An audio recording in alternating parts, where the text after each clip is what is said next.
Like cocaine and harmonies, beefs are an essential part of the music business. Think about it. Tupac versus Biggie. The Dixie Chicks versus George Bush. Keith Richards versus Mortality. And with so many new beefs going on in the music world right now, we figured it's about time to settle some of those scores in our brand new segment we call BEEFZUZ.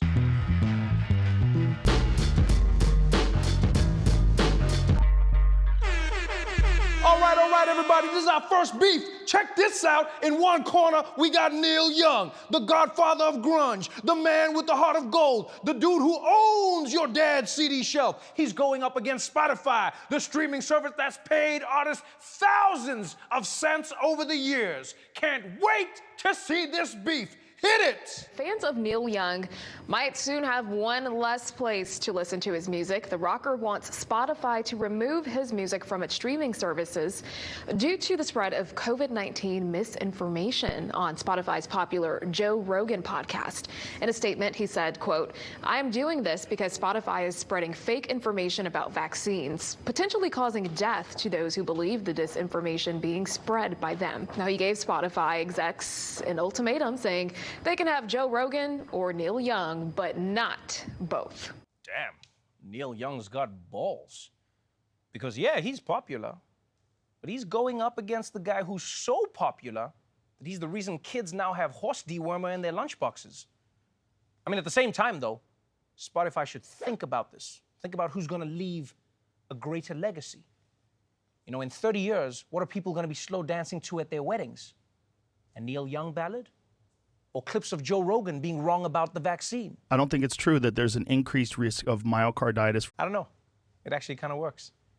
Now, look, to me, the outcome is clear. Between Neil Young and Spotify, the winner of this BEEFZUZ is guys who love to talk about how everything sounds better on vinyl. This is the perfect excuse for them to tell you, why are you listening to Spotify anyway? The bitrate totally ruins the dynamic range. All right, next up, the artist who soundtracked your quarantine, the Empress of Evermore, Taylor Swift. She's been dropping albums almost every week, but according to the guy from that British band that was an Oasis, she's not putting in enough work. Let's see the beef! Looks like there is some bad blood between Taylor Swift and Blur frontman Damon Albarn. During an interview, a recent interview with the Los Angeles Times, he claimed Swift doesn't write her own songs. He said writing music doesn't count if you co-write, and that co-writing is very different from writing.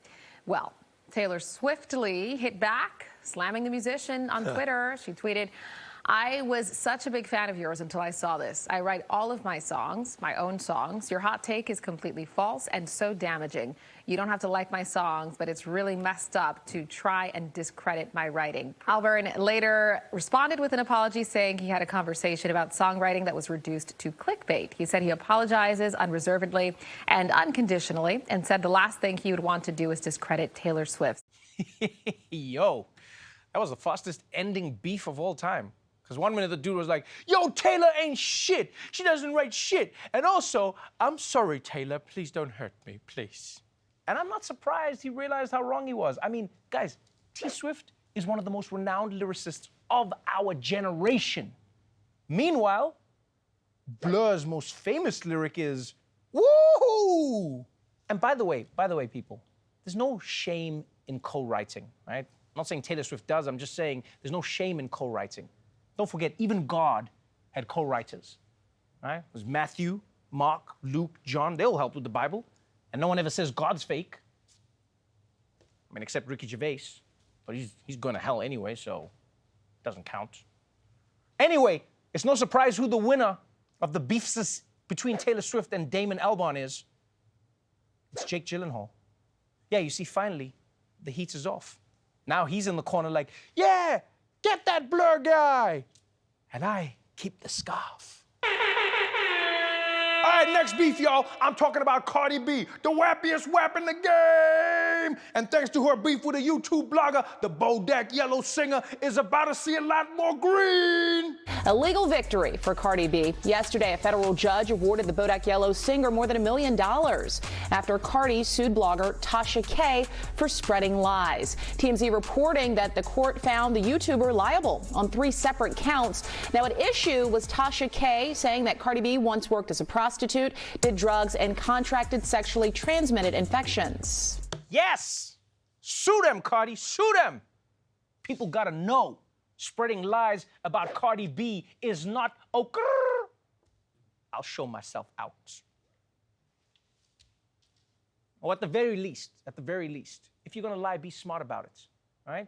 If you're gonna talk shit about people, don't print them as allegations. That's libel.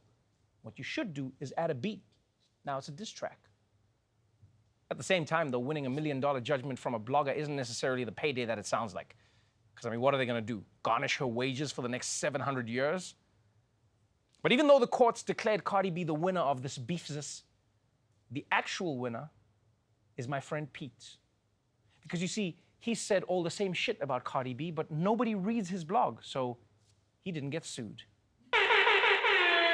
All right, y'all, it's time for our final beef. We got the guitar god, the dude responsible for some of the hottest licks and the most racist rants of all time, Eric Clapton. He's throwing down once again with his longtime rival, Reality.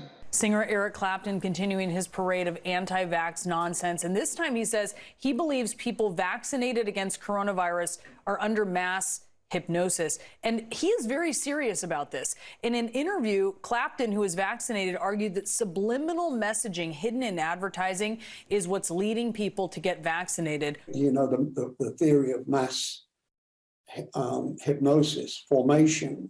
Once I kind of started to look for it, I saw it everywhere. And then I remembered seeing little things on YouTube, which were like subliminal advertising. Huh. So he heard about the hypnosis and he didn't notice it, and then he looked for it, and then he saw it everywhere. So he got hypnotized? Come on, people. This conspiracy theory is so ridiculous. Subliminal advertising? It's not even a real thing. I mean, this really drives home that being an expert at one thing does not necessarily make you an expert at everything, because Eric Clapton is an amazing guitar player. I'm just not gonna listen to him about COVID any more than I'd buy an album from Dr. Fauci. I'm Dr. Fauci, and I'm here to say COVID is messing up the USA. This is almost not a beef, because reality doesn't care about your hot takes, all right? Yeah, it's reality. I mean, try having an argument with oncoming traffic, and you let me know how that works out. But still, we have to pick a winner, and the winner of this BEEFZUZ is Kanye West. Yeah, you thought he was saying crazy shit, but next to Eric Clapton, he's basically Barack Obama. Taylor, I'm gonna let you finish, but psych.